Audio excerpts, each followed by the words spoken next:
Good morning, my loves. Happy Tuesday and happy Veterans Day to all who served our country or whatever country you served.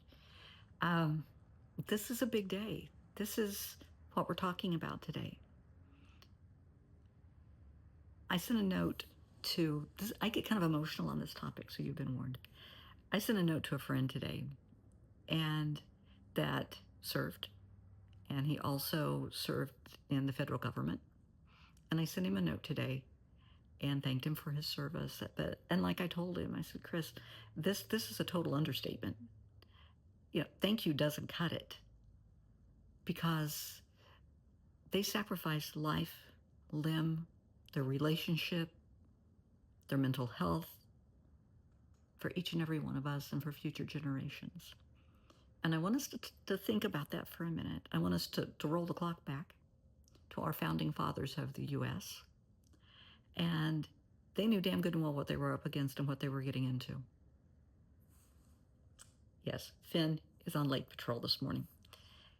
But they knew what they were up against. They knew what they were, giving up when they went into battle.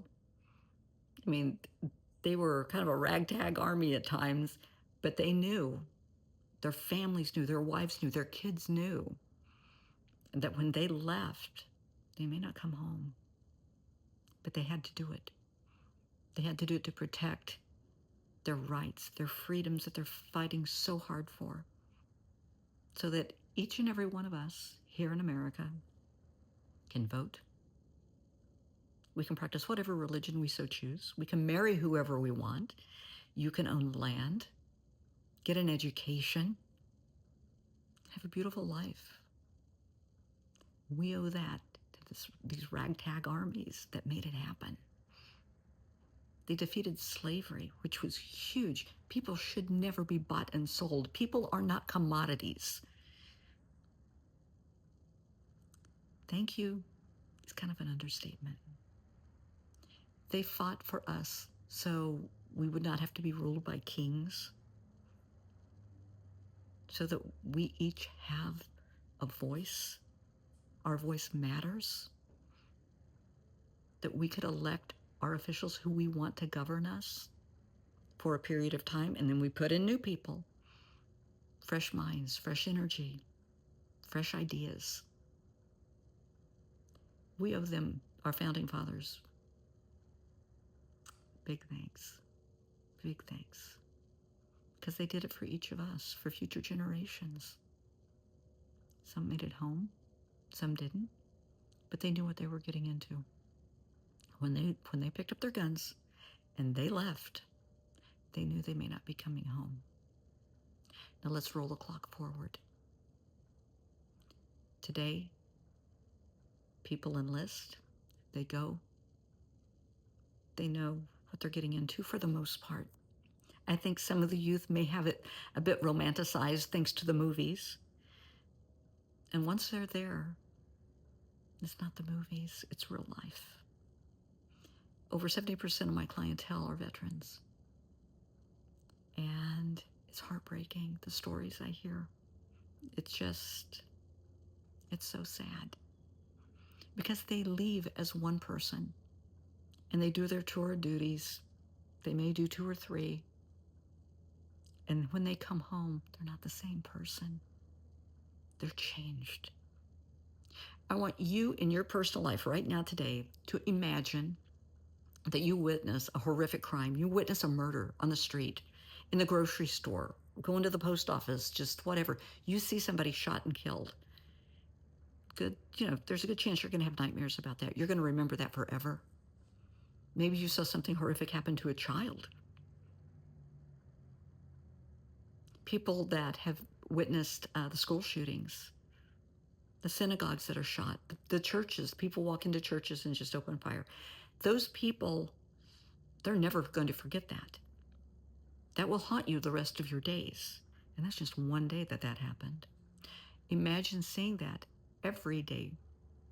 Because when you're deployed, depending on where you're deployed, that's what you see every day. People shot, people killed, people blown apart. I had one vet tell me that they were pinned down in foxholes. Somebody shooting at them, they don't know who. But somebody's shooting at him. They're shooting back. And he and his buddy were talking. He's known this guy since, you know, basic training. They're like brothers because when you depend on someone to have your back and you have theirs in your unit, it's family. It's a whole new family. And they're talking and trying to keep the morale up and, you okay, buddy? You okay? And his friend didn't respond. And he looked over and his friend didn't respond because his head had been blown off.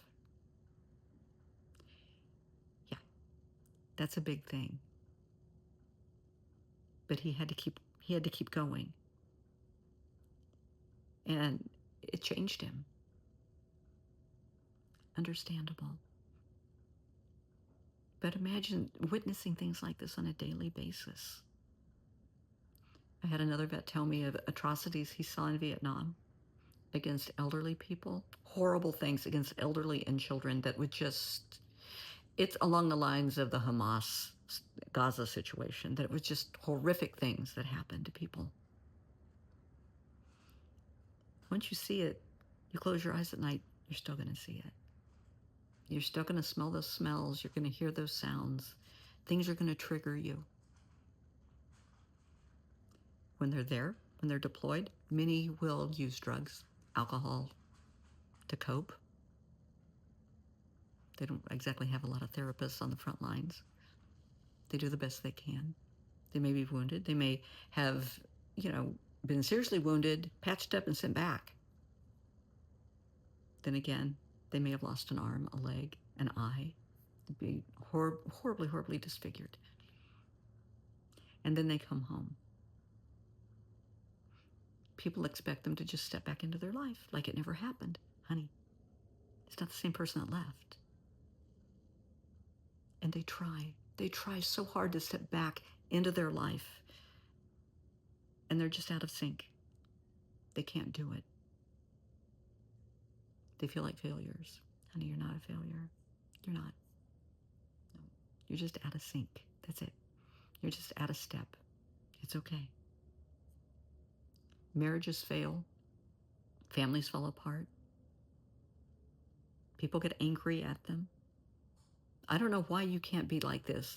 Why you can't do this. Why you can't do that. Why you can't hold down a job. Try a little compassion and empathy. Let's get them into treatment. Because you're worthy of being treated. You're worthy of getting the help for the PTSD and for the moral injury. Now, just real quick, I'm going to touch on moral injury. Finn is redecorating. He's playing in his cat food. Drives me crazy. He will spill it all over the floor. So moral injury is similar but different from PTSD.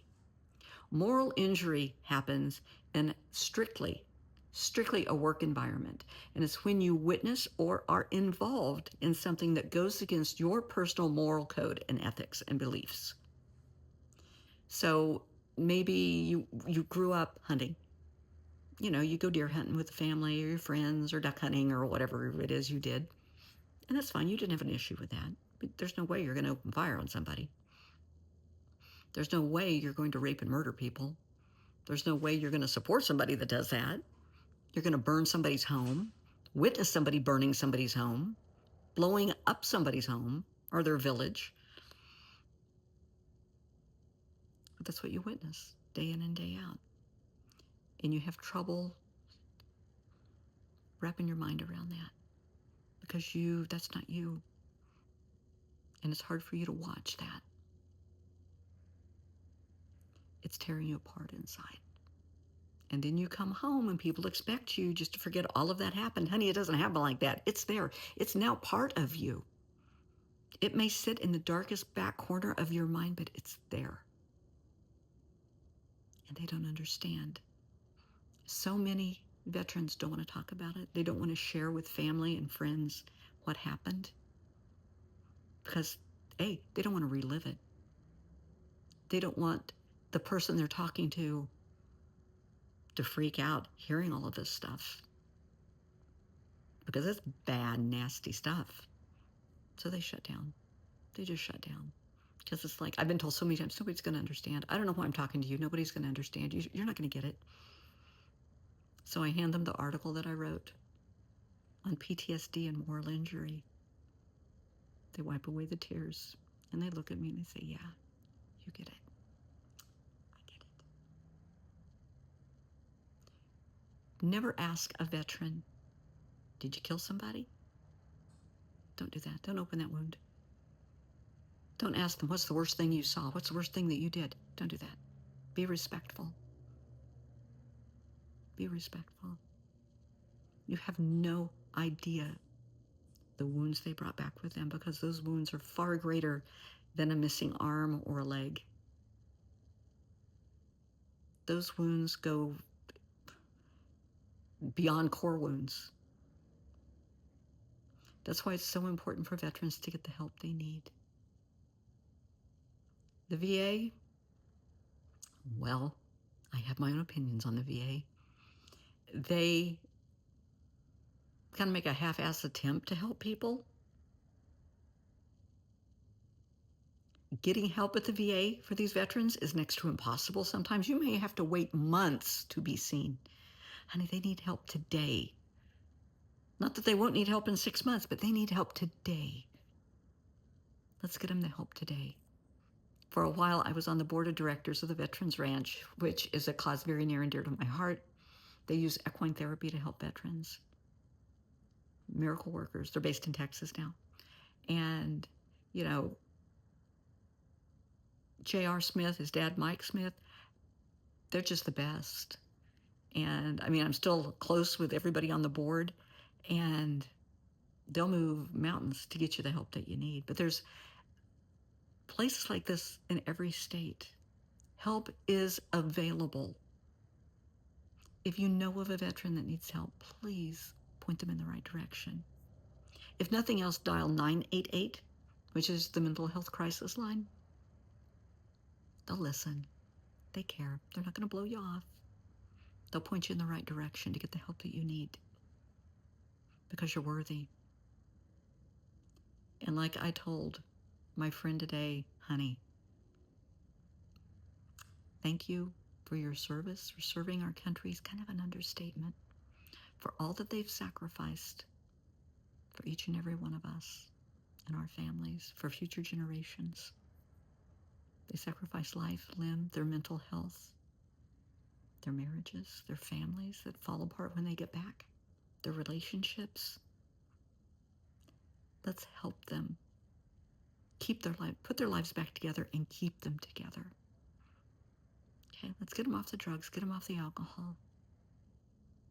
Violence isn't an option. You're worthy. Trust me. You're worthy of the help, and it's out there. So let's help them, okay? They deserve it. It's the very least we can do for each and every one of them.